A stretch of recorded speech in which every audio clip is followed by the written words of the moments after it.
Alright, one more video while I'm still rolling down the road here, because this is another topic I've been wanting to talk about for a while now. What the hell's happened to indie media, man? Ain't it a bitch? You know, once upon a time I looked at it, I'm like, indie media, that's what we need. We need people to start telling you the stuff that the mainstream media won't tell you. And with the chaos that has happened within the last, you pick the number, 5, 6 years, whatever. Hell, even the last 4 years, man. Shit's gotten absolutely off the rails now, hasn't it? Think about it.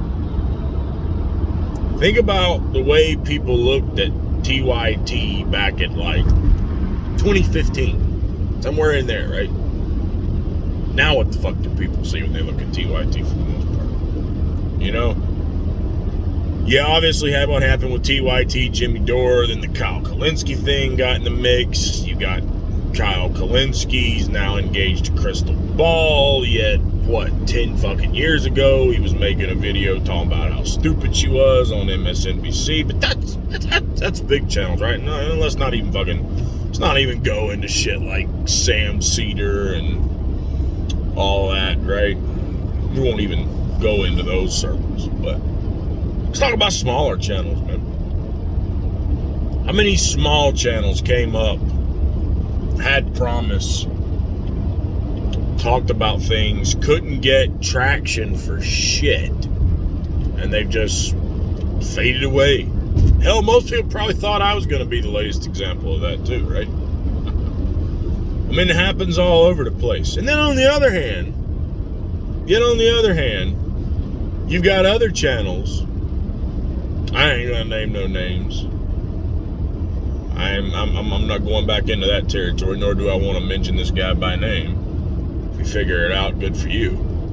But you got other people who all of a sudden were stagnant for a long time too, grift around like hell, and by the way, still do tweet out all kinds of shit about the Libertarian Party and how much you're a libertarian. You fucking wear their damn t-shirts when you do videos and shit, and then you come out after, waste your vote if you want to, which granted you ever libertarians got fucking walked on.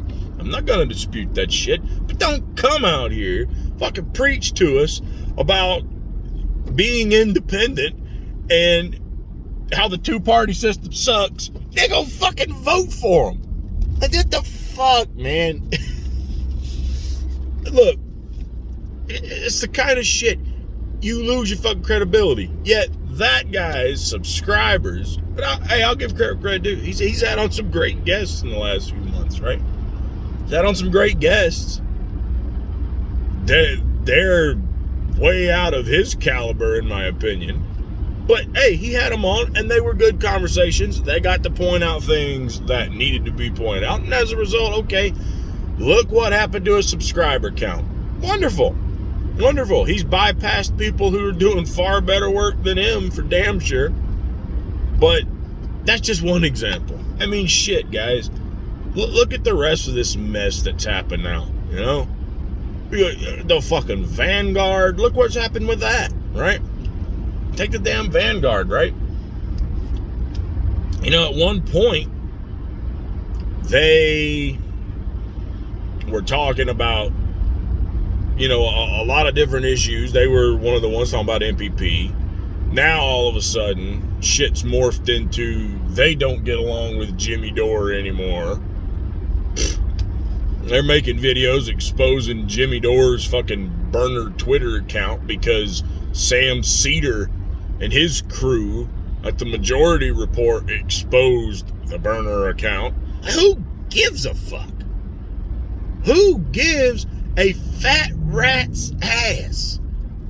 You think that shit makes a damn difference in what's going on in the world around us right now? Who gives a... Okay, maybe it was Jimmy. He hasn't tweeted since the video came out. Oh, wow. Okay, busted. He can't go make a fucking another one if he wants to. Oh, my God. How such fucking investigative journalism, guys. You deserve some kind of fucking award for that. Well, what the fuck was Emma Vigeland in that damn video is even sitting here saying shit like, "Oh, you should be a investigator. You that's such great work you did. Oh my God. Our lives are all so much better now that we found out Jimmy Dore possibly has a burner Twitter account that retweets his own shit. Basically, your indication is that Jimmy Dore is so self-absorbed, he literally has to go on Twitter and through another account talk about how his farts don't stink. Congratulations, okay? Everything is so much fucking better now. This shit doesn't fucking matter. This is what indie media has become. Okay? Like my man Franco said, Frank Analysis. Hell, even he's having trouble with other people in indie media, and I ain't gonna name no names. But, you know, in the middle of this whole Russia-Ukraine shit, how you got some people that are just to the damn point that the fucking Russia can do no wrong. Now, look, I've given my thoughts on what's going on with that mess, but do I think Russia is without any blame? Do I think they don't have any kind of imperialistic, notions? Oh, no. Let me let y'all in on a little secret. This really ain't that hard to figure out, okay? Any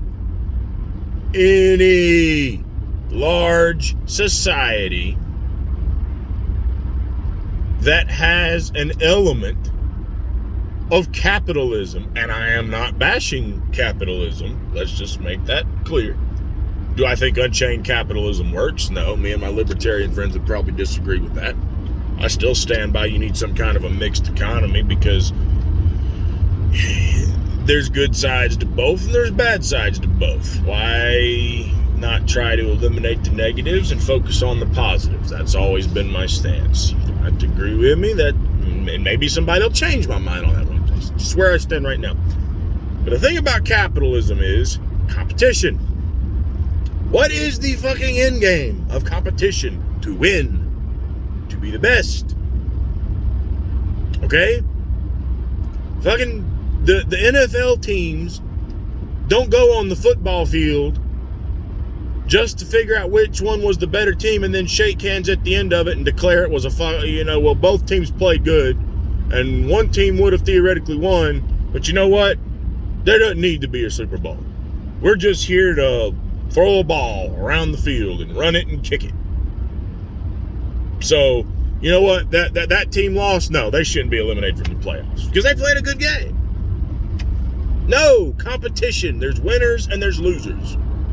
Okay?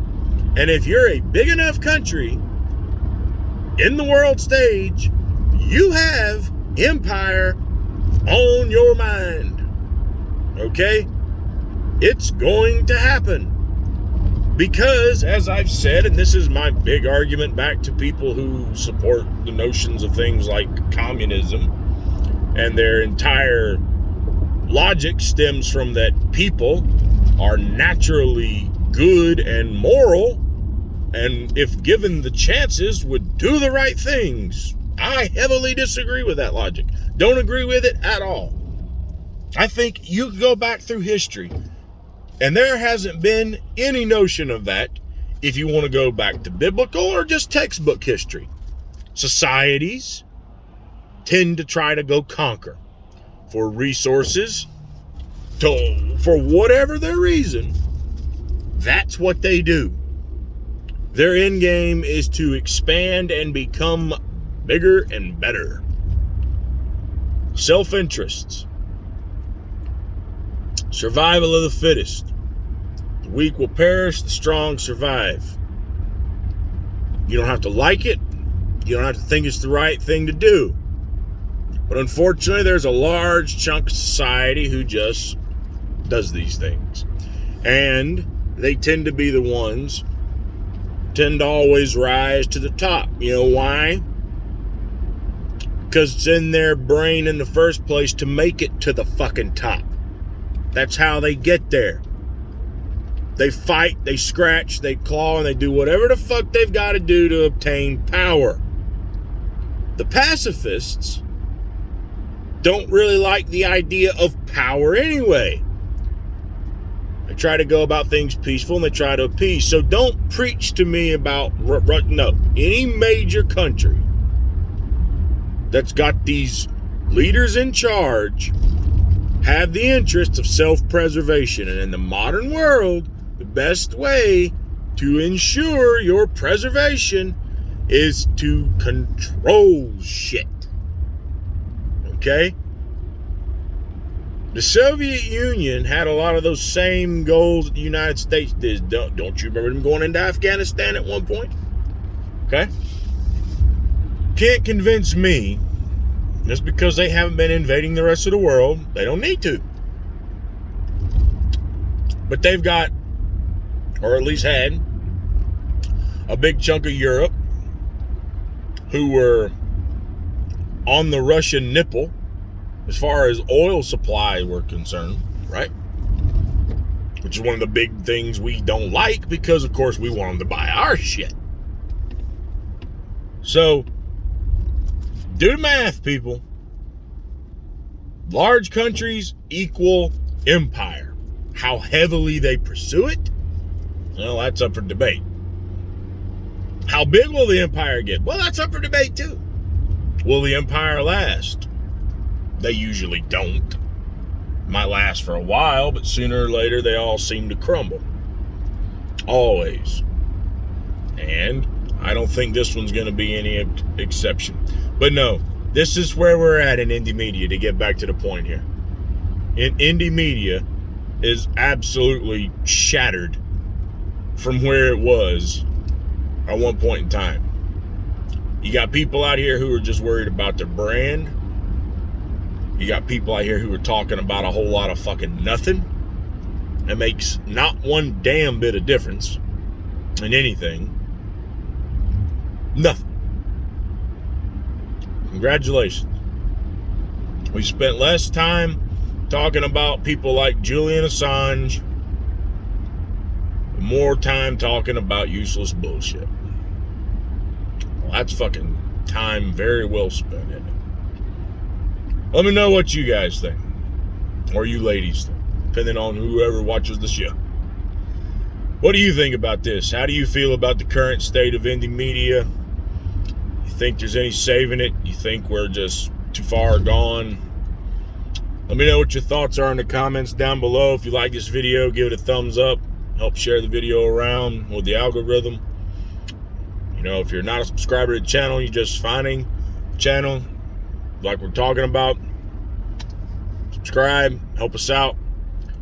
You know, help us maybe finally break that 1,000 mile marker for the lone wolf. I want to thank everyone for watching. Hope you're all doing well. We'll see you next time right here. Take care, everyone.